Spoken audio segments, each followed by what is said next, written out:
Shalom Pak Esra, saya izin bertanya. Ada pertanyaan dari umat sebelah. Apakah orang Romawi berdosa karena menyalibkan Yesus?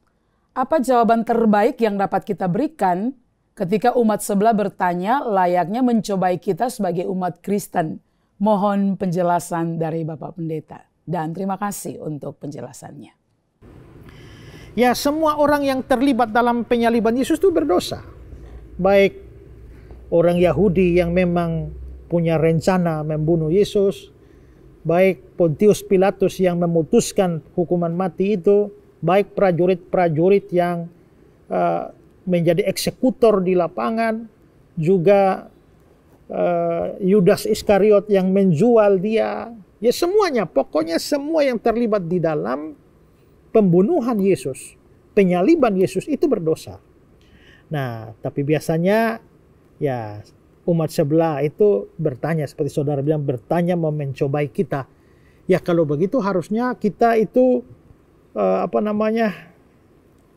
tidak boleh menyalahkan mereka kan. Tidak boleh menyalahkan Yudas Iskariot, tidak boleh menyalahkan prajurit Roma, Pontius Pilatus dan sebagainya. Bukankah mereka berjasa? Gara-gara mereka Yesus dibunuh. Tapi karena Yesus dibunuh mati, disalibkan, maka dia bisa menebus dosa orang Kristen kan. Nah, jadi harusnya orang Kristen berterima kasih kepada orang Roma dan segala macam para pembunuh Yesus itu. Ya, bukannya menyalahkan mereka, harusnya kita berterima kasih kepada Yudas Iskariot. Bukannya memandang Yudas Iskariot dengan negatif. Tapi sebenarnya begini, kita percaya bahwa rencana penebusan orang berdosa oleh Allah melalui Kristus itu sudah terjadi di dalam kekekalan. Allah sudah merencanakan itu, makanya dia sudah memberikan gambaran-gambarannya di dalam sistem korban imamat perjanjian lama. Nah, jadi memang Yesus harus mati. Itu di dalam perencanaan Allah. Dan Yesus sendiri tahu bahwa dia hadir di dalam dunia ini untuk mati. Anak manusia datang untuk memberikan nyawanya menjadi tebusan bagi banyak orang. Nah, bahwa orang-orangnya yang terlibat di dalam pembunuhan Yesus, memang mereka membunuh Yesus. Tapi apa motivasinya? Rencana Allah itu untuk penebusan orang berdosa melalui kematian Kristus. Tapi apakah para penjahat ini yang membunuh Yesus ini, mereka memang melakukan itu dengan motivasi supaya Yesus menebus orang berdosa? Tidak.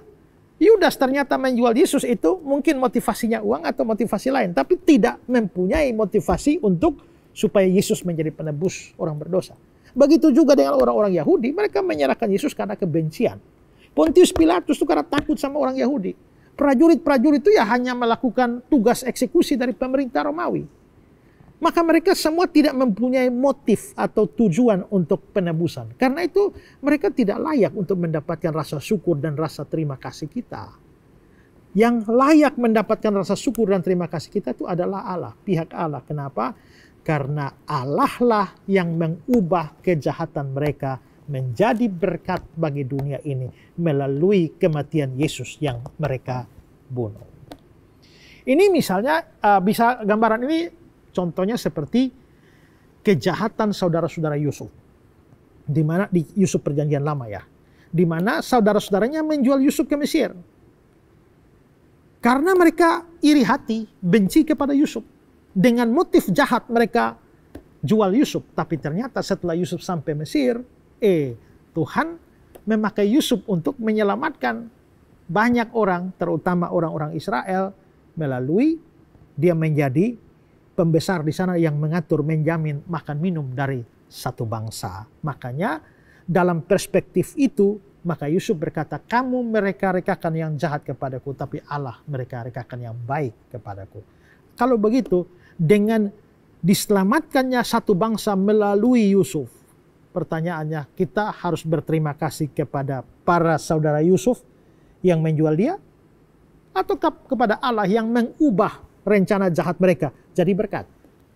Ya tentu saja tidak bisa mengucap terima kasih kepada saudara-saudara Yusuf. Mereka itu jahat. Kita harus mengucap syukur kepada Allah yang mengubah kejahatan orang itu menjadi berkat bagi dunia ini. Hal yang sama itu juga bagi pembunuhan Yesus.